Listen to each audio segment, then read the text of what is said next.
You are now watching the Amazing Mets PreGame Show with your hosts, Rob and CP.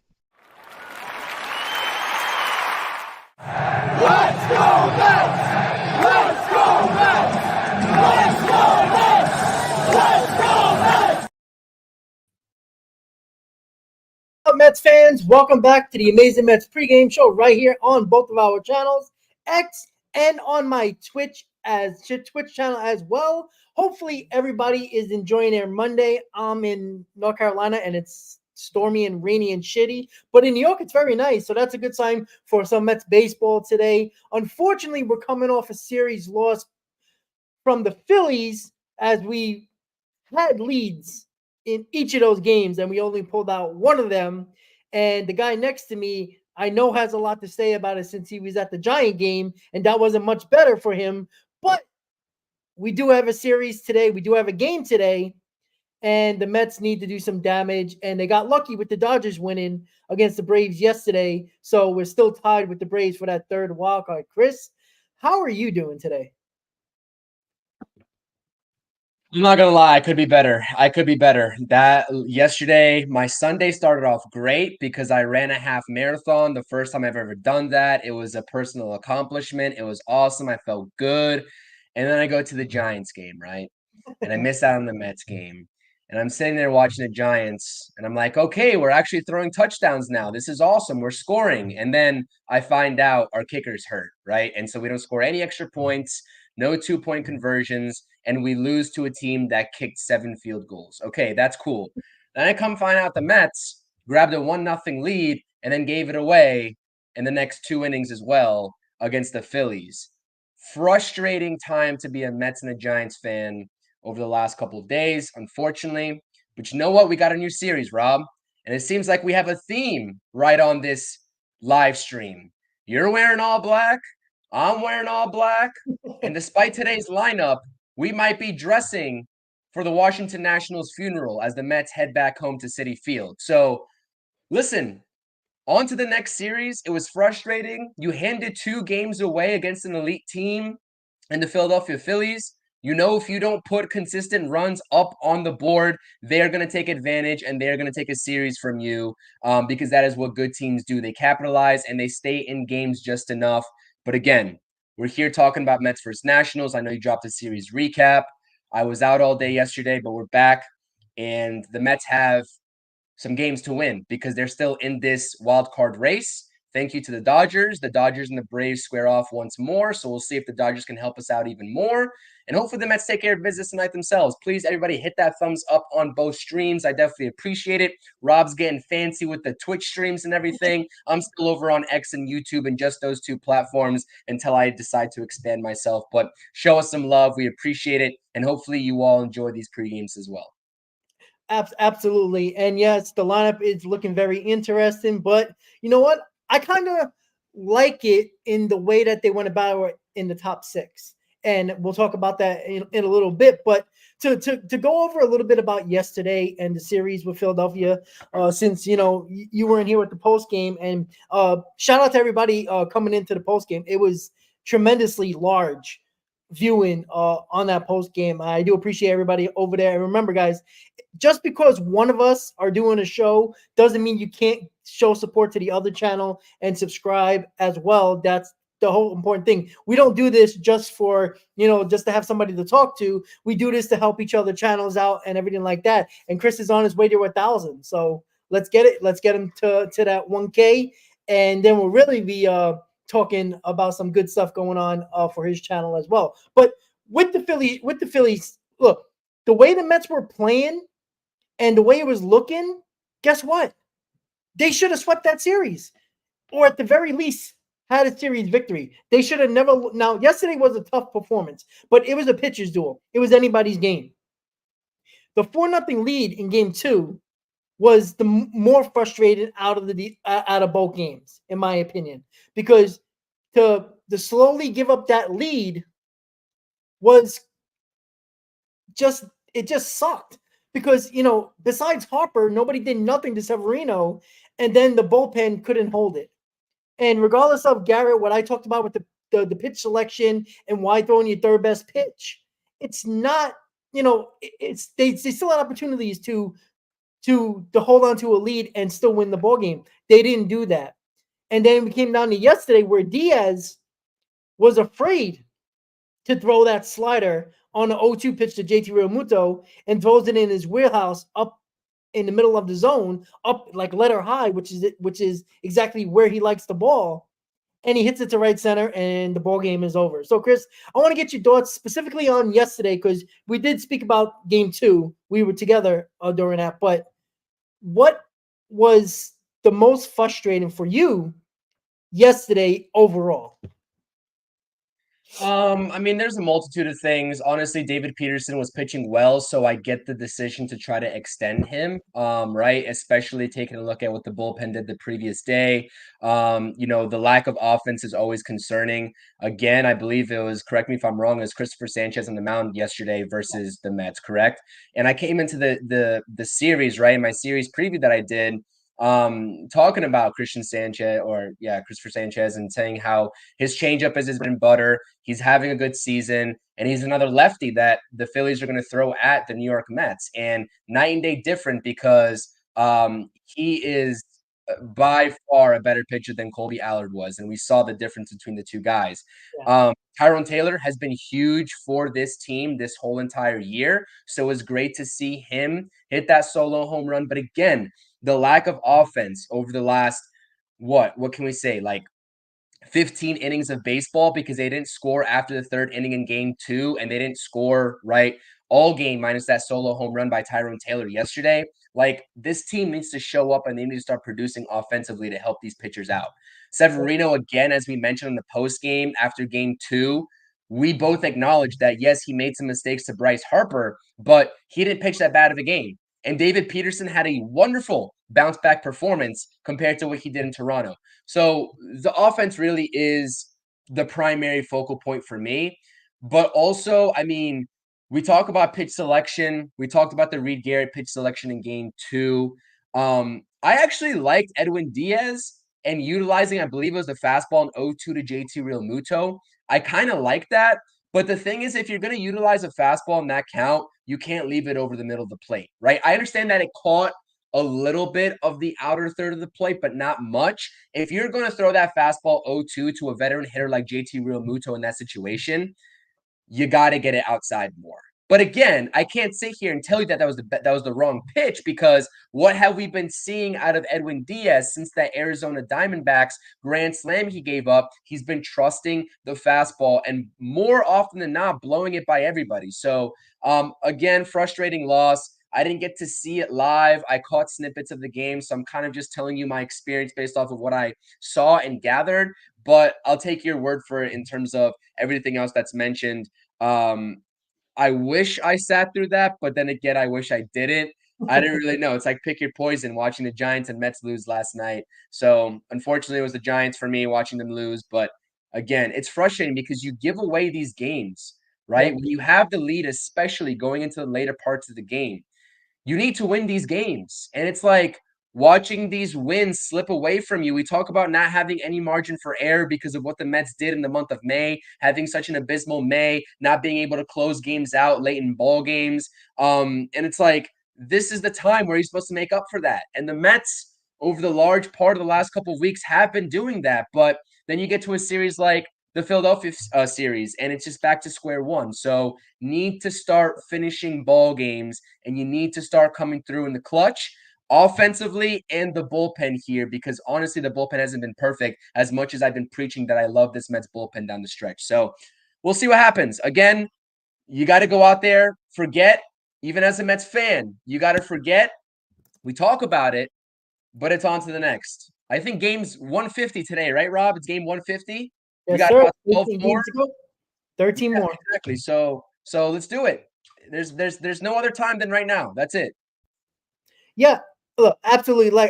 I tend to disagree. Like, you didn't watch the game, so I'm not going to disagree with you because you're going on what basically recapping everything and what people said Right. and what I said and everything like that. The only thing is just that in moments like an 0-2 pitch, I don't care who is at the plate, you got to utilize your slider there, especially in the dirt. Throwing a fastball there was kind of I mean, it was an easy way to figure out what he was throwing because he doesn't have full confidence in that slider. Even the sliders he threw in that inning in the ninth were all hangers. They weren't good sliders.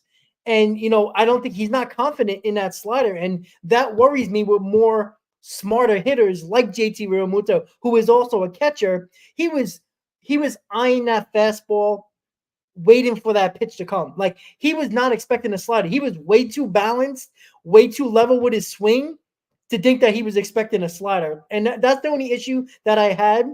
And it goes back to that pinch hit appearance with pinch hitting Winker for Torrens. Now, that's the right move offensively because you're still trying to get, someone to hit the ball over the wall. But it actually hurt you in the ninth when Castellanos stole second base and Torrens wasn't behind the plate, and Castellanos is not fast. And if it was a better throw and better pop-up time from Alvarez, which Torrens usually always gives you, pretty good chance that Torrens would have thrown him out by at least a half a step, maybe even a full step. So that's the other thing that kind of irked me a little bit. And, that's another thing with Francisco Alvarez. And this goes for Diaz as well. Somebody had to realize that fastball wasn't going to be a good pitch. Regardless of, like, obviously, if you throw it way outside, like eye level, maybe it's a good pitch. But where Alvarez sat up, where there was no shaking off of Diaz, clearly they were both thinking fastball. And I know his fastball has been good, but when you're predictable at this point right now, and a smart hitter in JT Realmuto, I thought it was a bad pitch selection. Again, he could have thrown a slider.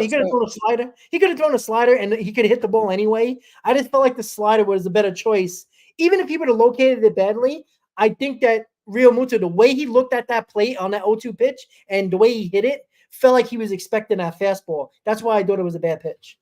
So for me, in that situation, that's why I said either one, you make a great point here, and that's kind of what I wanted to expand on here as well with that 0-2 fastball. No matter what pitch you throw, whether it's the fastball or slider in that count, it cannot be a strike. It cannot be a strike. I actually think probably whether you're going to throw the fastball off the plate and just try to get JT Realmuto to chase, or like you said, maybe make it competitive up in the zone, probably like neck level or at least like letter high level to try to get him to swing and miss. But it can't be a strike. Even a slider, I would have much preferred that in the dirt. But then again, you're playing with fire in terms of a pass ball happening and the guy advancing to third, which isn't really that big of an issue because there's 2 outs at that point, right? So it doesn't really matter until the next pitch. So I agree with you 100%. But again, I guess the question I want to ask you right before we kind of move on here is that you just said that Edwin Diaz, hasn't really been confident with that slider. So do you think that was partly the reason why they didn't go with it? Do you think that they're trying to avoid the slider at all costs? Because like you said, did he hang a couple in that inning too? Because I said I couldn't watch it, so I'm genuinely asking you. The whole inning he did. Like there wasn't a good call, but everything, all the sliders were up. And he threw it looked like you could tell he made a mistake with the slider location wise, but some of them were like it was like a backdoor slider that it looked like he wasn't expecting to locate there because you saw Francisco Alvarez on the outside corner and it ended up being a backdoor slider inside on a right-hander and those been up. So I understand that. I just feel like it just looked like Realmuto was just perfectly aligned and waiting for that fastball. That's why I was like, oh man, like even if it was, if you were just aiming for the dirt and see if he chases on that first pitch, and maybe you can set him up with that fastball after the slider. I just felt the next pitch on the 0-2 was a fastball, and you put it in the zone where Realmuto was really good at, up and away. I mean, he's a line drive opposite field hitter by trade. Like that's what he is. He had a really level swing. Swing. The fastball needed to be inside at the very least, and it wasn't there either. And that wasn't the pitch selection or location because Alvarez sat on the outside corner and his glove was up. So it's frustrating. Again, if the Mets would have scored more runs, we wouldn't be talking about this nonsense. But that's why we're going to be talking about this lineup and today because we can't change yesterday or the day before. We have to move forward, and it starts with today with 13 games left to go in the season. That's it. I mean, there's nothing else to say about that. It's today. I thought you were gonna have something more for me there. I'm like, No, that's yeah, all we're right. moving on. That's all We're right. moving on today. I'm focused on today. Like, listen, Yeah. I want to talk about this lineup real quick, but before we talk about the lineup, because I'm sure that's gonna be the bread and butter of the conversation, I do have some words about this lineup that I'm not a fan of, just given the fact that you have a team that has scored 1 run in the last 15 innings of baseball. But we'll get to that here in just a second. Obviously, we'll give the Lindor sort of our talking points on Lindor. I think you dropped the video. I dropped the short on Francisco Lindor and updating you all about the injury update, status update. So check that out after you guys get a chance to watch this pregame. Hit the thumbs up on that. We definitely appreciate it. But Sean Manaea, what better way to turn it around than have Sean Manaea on the mound? Sean Manaea has been absolutely stellar. And listen, I'm usually not a betting man, but don't be mistaken whatsoever. I took the player performance, the pitcher performance double today on FanDuel. I took Sean Manaea 7+ strikeouts and the New York Mets money line at 1.5 for a double in the plus territory. I think it was like plus 205 or something like that. I never bet, guys. I never bet. And I'm like, I am that confident in this bet tonight. So we'll see if it hits. You guys can let me have it and hear it on the post game if I'm wrong. But again, I feel really good about Sean Manaea. And Jake Irvin. I see someone in the chat saying obviously we can't check Twitter right now as religiously as we usually do in terms of checking, any sort of status updates. But Jake Irvin is scheduled to be the starter for the Nationals today. He hasn't been announced, quote unquote. Thank you for letting us know in the chat. But again, Jake Irvin, going back to last year, even last year and this year, he's 1-2 against the Mets with a 5.79 ERA. He has not been good against the New York Mets, although he's coming out off of an impressive outing against the Atlanta Braves, 6 innings of 1-run ball to hold that lineup at bay when the Nationals split with the Braves. So we'll see what happens. Again, this offense really hasn't inspired much confidence from me since that third inning in game 2 against Philly, but you got to give your pitchers run support, man. This is the whole common theme. These pitchers are pitching their asses off. Severino, Peterson, Manaea, even Tyler McGill, Jose Quintana. Like, get these guys some damn run support. You did it for Jose Quintana. You usually do it for David Peterson outside of yesterday. Spread the wealth a little bit. So again, hopefully it is Jake Irvin. Don't really know if it's going to be. We'll see if they announce him, but I like everything that Sean Manaea has to offer. Obviously, the sweeper is his bread and butter, as is the four-seam fastball. I believe he has like a sinker as well, as does almost every lefty in the league now that they utilize. So it's always going to be a good combination from Sean Manaea. And the thing that's impressed me about Sean Manaea this year is that the strikeout totals have been up. Every Yeah. single time you look at a Sean Manaea box score, not only is he getting deep into ball games now, he's putting up 6, 7, 8, 9, even double-digit strikeouts consistently. So he's finding a way to miss bats, and that is important, right? And it seems like he has confidence in his full arsenal of pitches as well. Whereas early in the season, he looked a little timid. He was doing okay, but it's night and different in terms of the version that we saw before versus the version of Sean Manaea that we see now. And that's in part to obviously the mechanical adjustment. You see him going a little bit more sideways, a little bit more shoulder squared to the left-hander's batter's box, imitating the mechanics of Chris Sale, and he's reaping the benefits because of it. So again, get these guys, get your pitchers some run support, and the rest should be gravy, right? The bullpen should do its job. I know it hasn't over the last couple of days, but the bullpen should do its job, and the Mets should be able to close out ball games, especially. And I don't want to take them for granted. I don't want to underestimate them because they got some young studs in this lineup. I'm not naive to that. And I'm sure that's what you're going to say here in just a second. They got a guy like who's their left fielder that just came up this year? James Wood. They got CJ Abrams. They got Dylan Cruz up now, right? They got, I believe, Juan Yepes. Like, they have competent major leaguers, right? Luis Garcia Jr. I mean, I'm sure I'm missing somebody in this lineup too for the Nationals, but again, they have nothing to play for. They brought a couple of rookies up, and they're looking to impress because they want solidified roster spots for next year. And if that's the case, as the Mets, were in the same situation last year in 2023, you can't underestimate teams like that because they're trying to play spoilers, especially in division. So take care of business at home. Yeah, 100%. Look, don't take them lightly. You are home. You have the advantage. You definitely got the pitching matchup. And listen, you're on a 2-game losing streak right now. What have I said before? You can't go on extended losing streaks. You can't go on a 3-4 game losing streak, especially this late into the season, because, well, it's hard to come back from that with only 11, 10 games to go. And then you're really in trouble. You're going to have to put 4 or 5 in a row just to probably give yourself any hope. So who else would you want on the mound right now? Sean Manaea, absolutely. He's got to be the stopper today, as I believe Heck said that in the chat. He's got to be the stopper today, 100%. Jake Irvin, he had a good outing his last time out, but for the most part, he hasn't been that good. The Mets have handled him. So go out there and give some run support. This is the thing that annoys me so much is that, you look at the runs average runs per game for the Mets. They're extremely good. I think it's like 5.5, which is really good, but it's flawed. That's why when people tell me about runs per game, it really doesn't matter because, you score 12 in one game and then 3 in the other. It kind of, it skews the run per average a little bit. There's too many times this year, specifically over this last month, where these pitchers from starting pitching to the bullpen has to be perfect because they're either tied or they're fighting to hold on to a 1-run lead.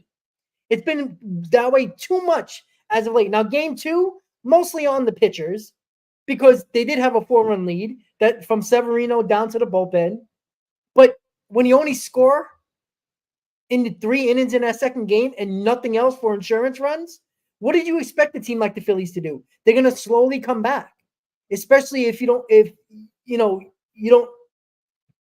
do what you need to do as a pitcher, especially the bullpen in that game. But the runs have to come. Like, I'm sick and tired. Look, Manaea has been damn good this year. But why does he have to be perfect every time out?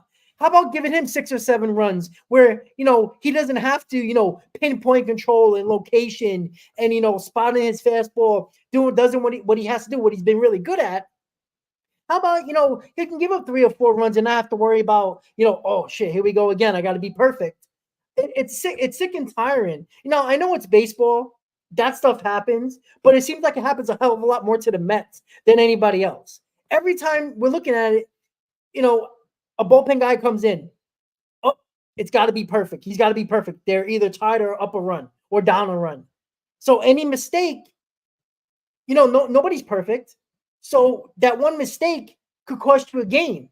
And that's because the offense, once again, comes up small. And without Lindor, who's going to step up, right? We've got a 4-0 lead in game 2 of the Philly series, technically without Lindor. And then yesterday, no Lindor, really, after his 1 hit, and played only 1 inning, but nobody showed up, right? The lineup is changing like this at the top of the order because guys are not producing.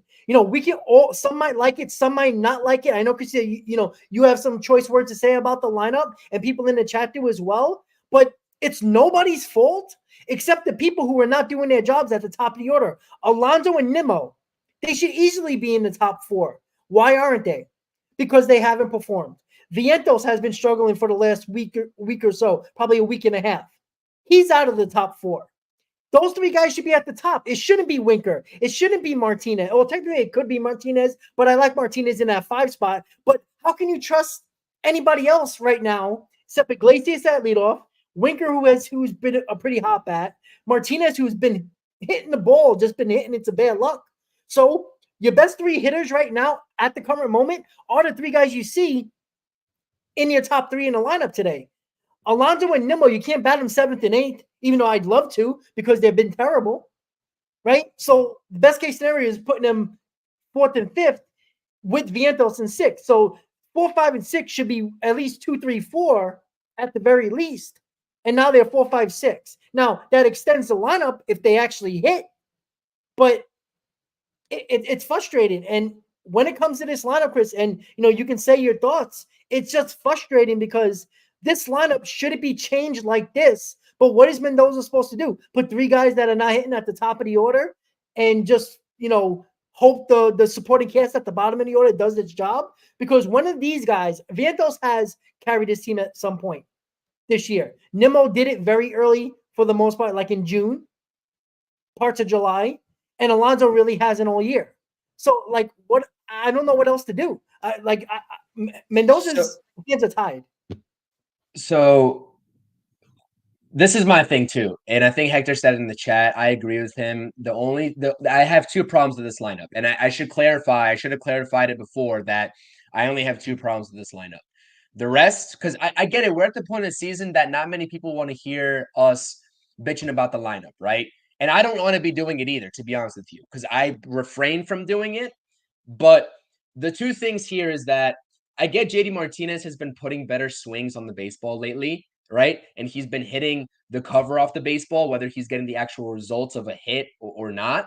I do think Mark Vientos, we've seen enough sample size this season to where we could say he's carried this Mets team, right? Or helped carry this Mets team for more than just a part of this season, right? It's been pretty consistent. I know that he's in a slump. I understand that, but I'm confident in his bat. And I don't think that, whatever it is, it's a subtle change, 3-6. Okay. I just don't know why that would happen. I don't know why you would do that. But two, this is the most important thing, because that's like a minuscule thing, Vientos. This is the most important thing for me. And I know a lot of people, or I know some people actually might not agree. I caught some backlash on X for tweeting this out because everyone wants to point what Luis Angel Acuna's AAA numbers were to me, how he was under a 700 OPS in AAA, how he was batting 257 in AAA. And they're trying to tell me that it doesn't matter whether it's him out there or Eddie Alvarez out there. And I know this is not going to make or break the Mets lineup today, or at least it shouldn't, right? It shouldn't. Whoever the Mets bat ninth, whether it's Alvarez or Acuna, these guys at the top of the order, like you just mentioned, and like you just said, I'll back you up on that 100%. They should be the ones to lead the charge in scoring runs, especially against a team like the Washington Nationals, especially a team like that. But at this point where you see an offense go 15 innings, right? The last 15 innings scoring one single run in a stretch of a season where we're in a wild card race and every game is crucial and every spot in this lineup is crucial.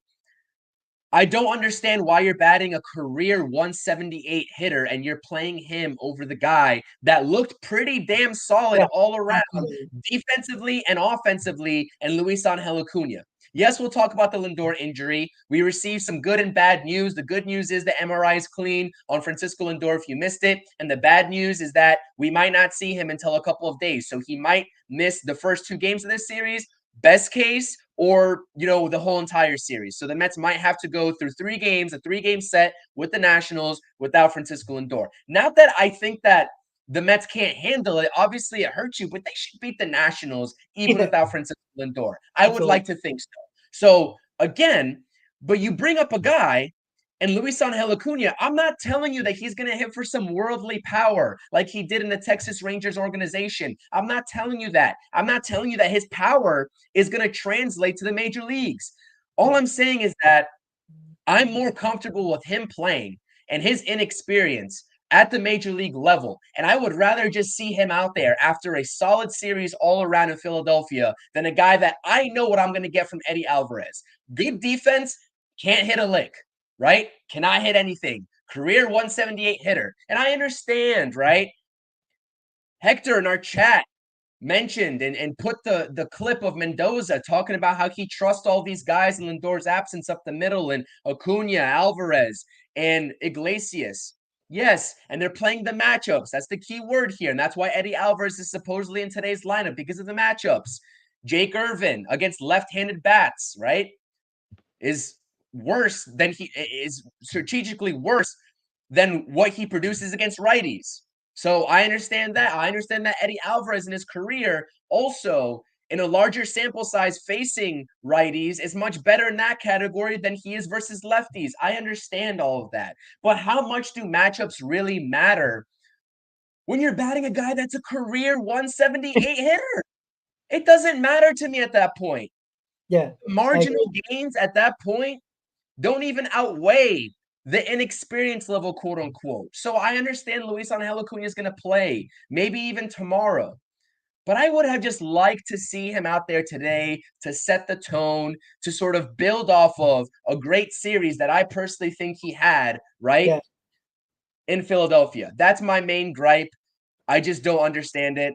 But again, having said that, it should not matter and it should not make or break this lineup because the guys at the top in the middle of this order should be getting the job done in terms of putting the actual runs on the board. So, Yeah, absolutely. Look, Alvarez shouldn't be in a lineup. It should be Acuna. And if it comes down to Alvarez needing a big hit, you just hope it's some point of the game where you would put Acuna in a pinch hit because I'd rather have Acuna there. Yeah, I don't understand that at all. I mean, it's obviously a matchup, clearly. I don't know why you wouldn't give Acuna a chance here, considering the fact that it's our first home game back. It's our last home scene of the year. Why not get the fans excited? Even though the fans should be excited with 13 games left to go and you're in a playoff race, you should be absolutely. excited. But, it would have been nice to get Acuna standing O, on his first at bat at Citi Field, where Met fans are pumped and excited for some playoff race baseball. So, yeah, that's the only thing that I agree with you on with that. Like, I know Vientos, he has been struggling, and he's been a big part of why the Mets have 81 wins and are in a possible playoff spot and possible get into the playoffs. Vientos is a big part of that, but it comes back to the same thing. 4, 5, and 6 hasn't done the job in about a week and a half, and the guys up top actually have done more damage, which is kind of crazy. Again, I don't like burying these guys, but you know what? This might be a blessing in disguise. Having these guys 4, 5, 6 lower in the order, maybe it just extends our wrath of offense in this game at least that's what I'm hoping for, right? I'm hoping they score 10 runs today and we win the ball game. And because usually when we complain about the lineup this much, no matter if we disagree or not, they usually come out and score runs, right? Game 1 of the Philly series, we complained about we didn't complain, but a lot of people did complain about the lineup. So hopefully the complaining of the lineup makes us look stupid, and I'll take it. Make me look stupid, right? Make us look stupid. How about that? Right? Exactly. Let us eat our words. Because at the end of the day, if the Mets win, I'll have egg on my face every single day until the Mets make the playoffs. At least that's just me. I tweeted that out too, Rob. I was like, I followed up my concern and my, I guess, unhappiness with seeing Eddie Alvarez in the lineup. I followed that up by also tweeting out, listen, naturally, right? Just like all the other times when we complain about a certain guy in this lineup, he's gonna go out there and have a couple of doubles tonight and then shut me up and shut everybody else up that was complaining about this. But until I see that happen, which I haven't seen it from Eddie Alvarez yet, in his lone 3 at-bats, because he did start because of matchups against the righty in Toronto, right? Also to give Jose Iglesias a day off before the Luis Angel Acuna call-up, and he took an offer. But until that happens, then I am going to say something about it. But again, if he goes out there and he hits a couple of doubles, if he contributes in the field, I'm going to give him a round of applause because I'd love to be wrong. I'd love for me to sort of see every one of these guys succeed. It's not going to happen, unfortunately, right? When we talk about the guys struggling or slumping, etc. But I'd love to be wrong, and I don't want people to get the wrong idea here that we're sitting here and trying to root against these guys that don't go in favor of our narratives, because I'm obviously sitting here telling you I'd rather see Luis Angel Acuna in the lineup. But if Eddie Alvarez goes out there, ambitiously hits a double, maybe 2, or maybe even a home run today, I'm going to love it. And I'm going to be cheering him on. And I hope to come back on the post-game show and, have Eddie Alvarez make me eat my words. And I'll spam the W's just like I do it in every other W post-game that we do. And that's just what it's going to be. So I agree with that 100%. I just want to make sure everyone knows that too. Yeah, I agree. You know what? I'm going to do what you usually do with, time's running out for Mr. Pete Alonso. Final homestand of the year or possibly forever for the Polar Bear at Citi Field. Obviously, if the Mets make the playoffs, it won't be. But for the season, when is it time? When is that clock is ticking? Mr. Free Agent, soon to be. It's about time you finally step up. Listen, Lindor's out of the picture for a few games, so you can come out of your cave a little bit. and act like you actually want to be here and perform here and actually be a leader for a few days. And I want you to put this team on your back for a few games. Like, I know I said I'm sick of putting the team on your back, but come on. Like, seriously, when is it any better time than right now without Lindor in the lineup? Right? He had an opportunity yesterday to hit the ball over the wall with a runner on base late in the ball game. I think it was still in that 8th inning when Tyrone Taylor hit the home run. He had the opportunity. He hit a ball hard. It deflected off of Harper, and the second baseman got him out. And if it would have went through, we would have got that second run. So it was just a little bit of luck and unfortunate situation for Pete Alonso. But that's a ball. We need a Pete Alonso jack home run over the wall in that spot. And it just doesn't seem like he does it. And I think it's one home run, every like 16 to 18 at bats. I think he's reaching 20 at bats. Like, that's not clutch at all. Like, give me something, right? We're runners on base. Don't hit it over the wall if you don't have to, if you can't. But can you drive the ball in the gap, score 2 runs, or score a run from first? Like, something.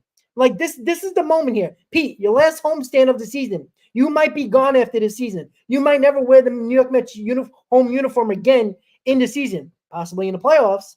And you might change all of our opinions on you if you have a good playoffs, if you make it. But your last homestand of the year, make it a big one. Make me question why I even want you here in 2025. Please, just a little bit. Because right now, I don't trust you at all. But prove me wrong, please. Because that's the one guy in the lineup that has not picked up this team and carried this team at all this season. Iglesias, who's been here a few months, has done it. Winker, from the trade deadline, done it. Martinez done it. Nimmo done it. Vientos done it. Freaking Taylor did it. Even Alvarez has 2 game-winning home runs. Like, let's go, Pete. Everybody has stepped up. You can name every guy on the roster who's done something to help this team, probably more than a game. It's your time now. The focus is on you. The spotlight is on you. Let's make it happen. It's very simple. It's very simple. Yeah, I mean, we have this conversation all the time. I've kind of stopped expecting it already, so that's why I'm not getting as fired up. It'd be awesome to see him kind of clutch up a little bit on this homestand, but I'm not expecting it. I just want to see sound baseball. If you get the runners in scoring position, situational baseball, give me the run batted in. I know he's been terrible with runners in scoring position, but that's it. That's really it. And I hate to deviate away from Pete Alonso because, again, I know that we could talk about him for 5 hours, but Hector's saying everybody takes offers. I don't need offers from Eddie Alvarez. I can see offers from Luis Angel Acuna. I don't need offers from Eddie Alvarez. If Eddie Alvarez is in this lineup because of matchups, right? I'm assuming that's a pitching matchup because they're saying that he's more favorable against the right-handed batter. If he doesn't produce, or right-handed pitcher, excuse me, if he doesn't produce, then he doesn't need to be in the lineup. He didn't do so in Toronto, and this guy's a journeyman veteran that's a 178 career hitter. There's no excuses for him. If you're 1 through 9 anywhere in this lineup, you need to produce. So I'm not even making excuses for Eddie Alvarez just because he's terrible. I mean, the Mets deemed him competent enough to be in this lineup today, so I need production. And I think Hector knows, right, that I want and you want and he wants production. I'm not saying Hector doesn't want production, right? So we're not going to go there. But again, I understand everyone takes offers. I don't need to see it from a career 178 hitter. I'll say it 5 times in a row. It doesn't matter. But yeah, that's my take on that. I feel strongly about that. I feel as strongly about that as I did Luis Angel Acuna coming up. So I'm 1 for 2 already in that category, I guess. Yeah, and hopefully, look, we all want Eddie Alvarez to go 4 for 4 and be impact player today. Maybe he won't be. Maybe he will. Again, they need to pounce on. Look, Washington's not a good team. I know you don't want to overlook them, right? They got young kids, top prospects that are trying to prove themselves, but you're better. The pitcher on the mound is not very good. The Mets need to pound them. Get them out of the game early. Make this a laugher, right? Drop the 2-game losing streak and start a winning streak. Let's get it done. I'm sick and tired of of this team, one day it's the pitching that does well, the offense doesn't. The offense does well, the pitching doesn't. Like most of the time, it has been the pitching for the most part. It's been pretty good, and it's been very uninspiring with the offense from time to time, especially since the All-Star break. They came alive a little bit, but they still have their struggles. And look, it is the big guys in this lineup, but if we're gonna worry about Eddie Alvarez batting ninth, then that means 1 through 6 didn't do a damn thing, right? If we need Eddie Alvarez to come through in this ball game, then 1 through 6 probably didn't do a good job at all, and technically 1 through 8, because 1 through 8 should easily do the job, and Eddie Alvarez can just go out in the distance and just take his at-bats, his 4 at-bats, regardless if they're 0 for 4 or not. If it ends up being that we need Eddie Alvarez to be productive in this game, then we're probably losing this game. Let's face the fact. We ain't going to win a ball game. I don't care how good Manaea pitches. This lineup needs to show up. 1 through 8. Everybody. Alvarez, Vientos, Nimmo, Alonso, Martinez, Winker, Iglesias. Basically, these guys are in the lineup almost every single day. Besides Marte and obviously Alvarez, Eddie Alvarez. Other than that, everybody needs to get it together. 1 through 8. Let's get it going. Because if you don't, and we need Eddie Alvarez to come through, I'm putting my money on he probably isn't. If we're going to talk about that in a little bit. Did I say Eddie Alvarez taking over a game or to win you games, or did you? Because I know I didn't say Eddie Alvarez is winning anybody any game. I mean, I just said that. I don't know if somebody said it No, earlier. Hector's asking. I'm not sure if Hector's asking me or saying that about me or not. I didn't say that. I'm just saying I need some level of production from him, even if that means taking a walk. I just gave you the example that he might hit 2 doubles. I think Hector's talking to me because I didn't say 4 for 4. I says if it shouldn't matter if Eddie Alvarez goes 0 for 4 or 4 for 4. If we need that 4 for 4 from Eddie Alvarez, it's a pretty good chance 1 through 8 has done a shitty job to win a ball game. That's what I meant. And yeah, a sweep, saying it before a series, is the obvious thing for any fan to say. We had this situation in this argument. I wouldn't say argument, but a disagreement in the group chat. You're saying a sweep. Yeah, no shit. We all know that. We all want a sweep. I want to go 162-0, but can that be attainable? No, right? A 3-game sweep just because it's the Nationals, right? Why didn't you say that before the Philly series, right? Technically, we probably have a better shot of sweeping the Phillies in this 3-game series prior to the game, just the way the Mets have been playing, than we are right now coming off a 2-game losing streak, right? Because these are the games that even the bad teams, the Braves, right? The other day, right? They lost to bad teams recently, right? Before the Dodgers, they lost. They can lose to bad teams as well. And I'm not saying we don't want the sweep. Of course we do. A sweep will be perfect. But we have to be realistic here, right? These games, especially with these teams that we just put in a picture of not good or a category of not good, which we all understand, but this isn't the team that we faced, in May. This is a totally different team. And oh, by the way, if you go back to June, the Nationals were in a wild card spot, a totally different team. These are a lot of kids that are trying to prove and trying to be spoilers here. It's a huge difference. And going into a series saying we need to sweep, not saying I want to sweep, you're saying you need to sweep. It's saying if we don't sweep, we're not making the playoffs. That's the way it sounds. And we have a 7-game homestand. Does it matter any which way if we go 6-1 on the homestand? Does it matter how we do it? What if we take 2 out of 3 and then win and then sweep the Phillies? Those 4 games, right? It's still 6-1. Math is math. And I said that in the group chat. The fact of the matter is, we all want the sweep. So you bringing that up makes no sense because we all want that.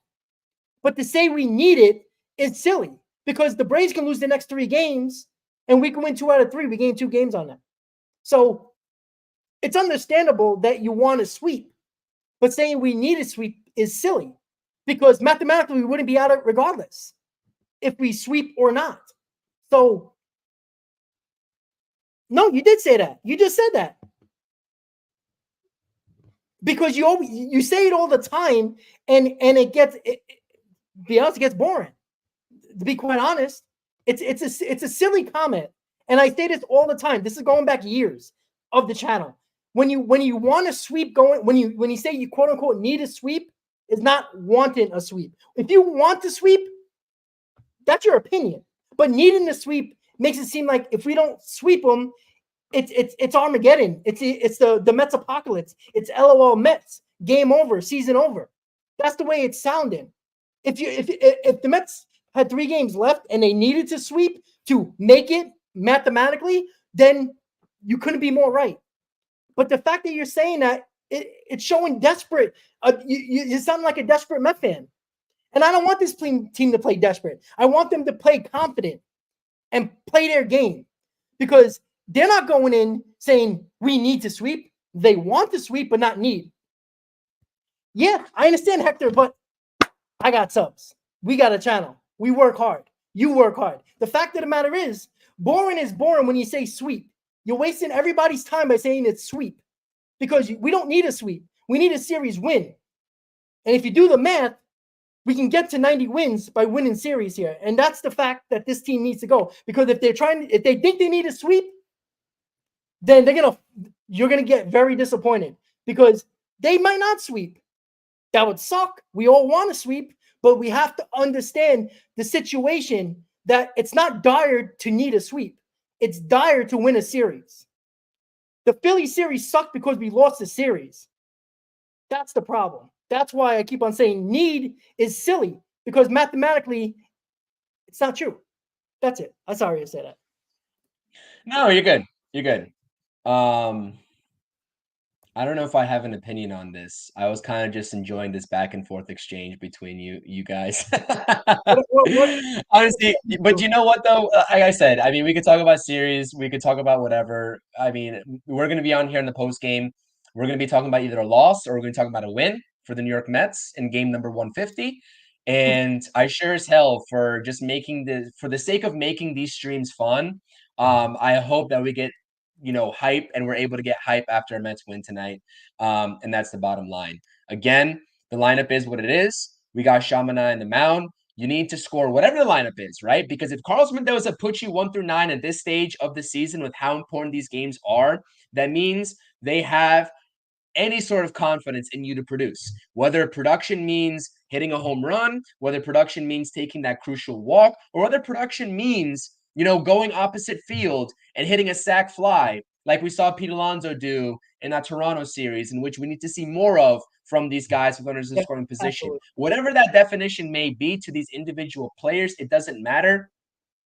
Come here as a team, rally behind your pitcher and Manaea, who's been great in putting you in positions to win ball games the whole entire season.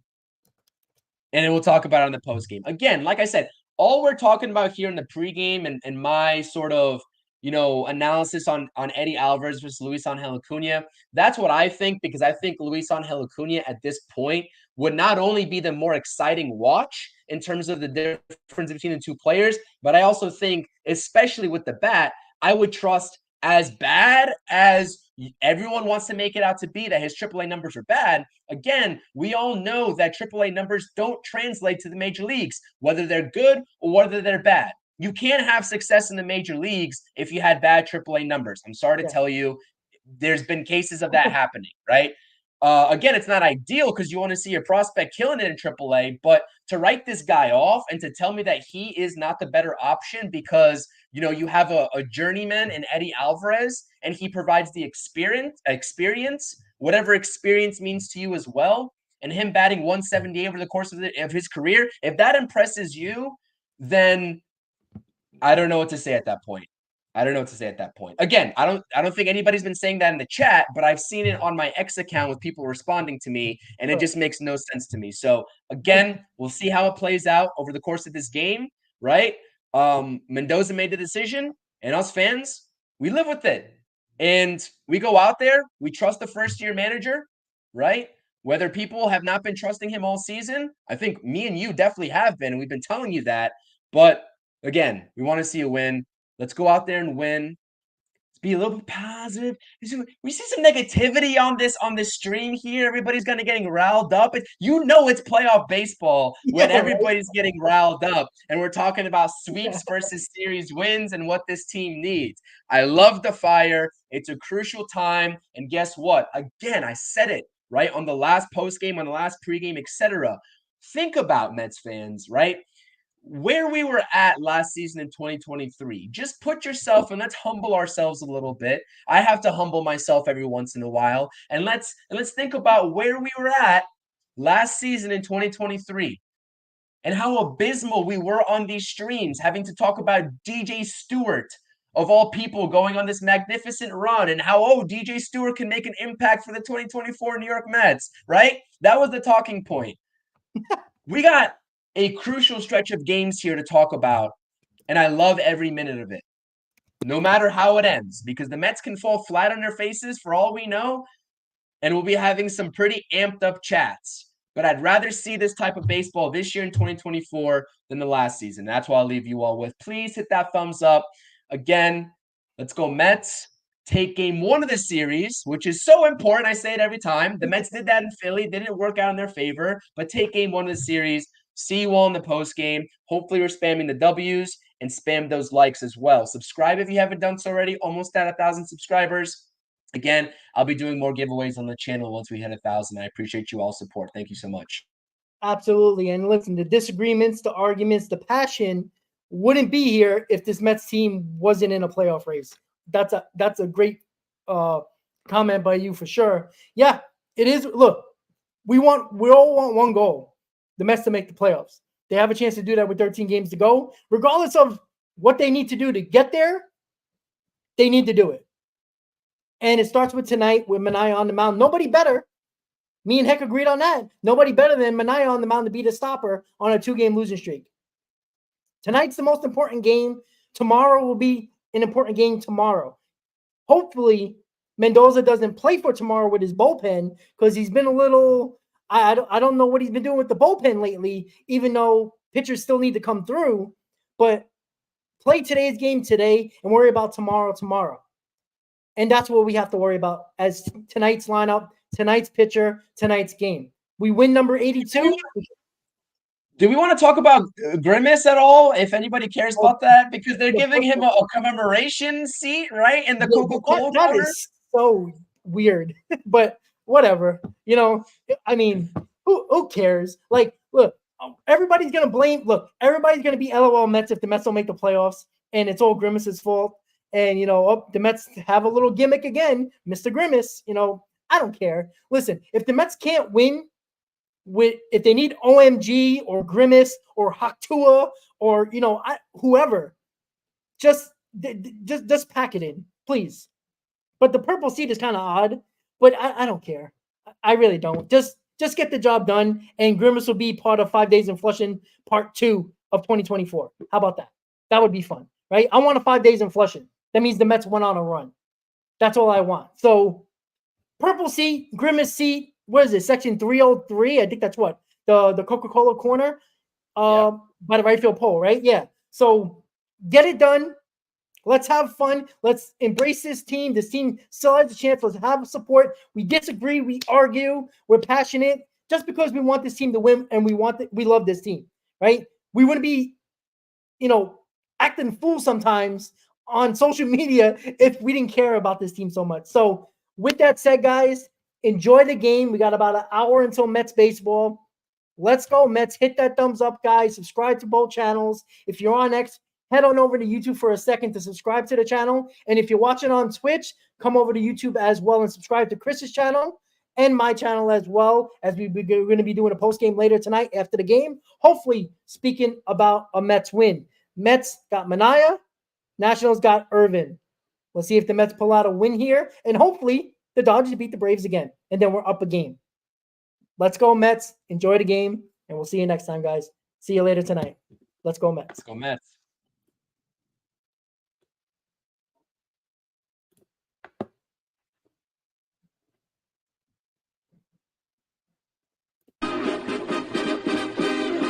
Meet the Mets, meet the Mets. Step right up and greet the Mets. Bring your kiddies, bring your wife. Guaranteed to have the time of your life because the Mets